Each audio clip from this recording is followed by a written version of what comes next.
Il y a la une de la presse américaine à présent. Avec Xavier Yvon, notre correspondant en direct de New York. Bon, ce matin, c'est pas compliqué, hein, il n'y en a que pour The Debate, le débat, ce soir entre Trump et Clinton. C'est le premier, Xavier. Et la presse raconte comment les deux candidats se sont préparés. C'est vraiment chacun à son style. Hein. Ah oui, c'est dis-moi comment tu te prépares, je te dirai qui tu es, Trump ou Clinton.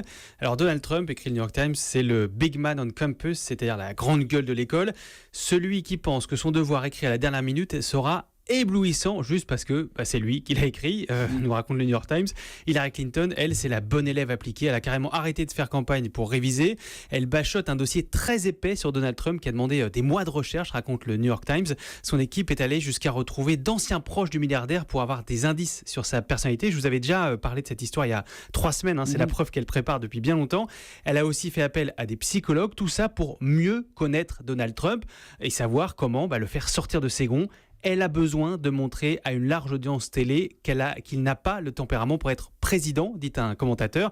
Et pour ça, elle va l'appeler Donald et le traiter de menteur. Voilà. Elle s'y est entraînée dans ces séances de faux débats avec un proche dans le rôle de Trump. Enfin, un proche qui faisait plusieurs Trump, en fait. Ils ont essayé le Trump assagi, le Trump offensif, le Trump en roue libre. Oui, parce qu'elle ne sait pas ce qu'elle va avoir en face d'elle. Hein. Exactement, parce qu'il est imprévisible. Donald Trump, le vrai, lui, qui n'a pas voulu se plier à l'exercice du débat à blanc. Il compte justement sur son instinct de showman.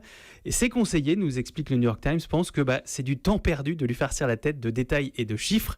Ils préfèrent lui répéter de bien écouter Hillary Clinton pour pouvoir contre-attaquer parce qu'il pourrait se lasser. C'est 1h30 le débat, c'est très long. Le but pour lui, c'est d'avoir l'air présidentiel et de rester calme. Alors, je lui donne un dernier truc enfin quand même, parce que Donald Trump a quand même demandé des conseils par Internet à ses partisans, avec notamment cette question qui est essentielle.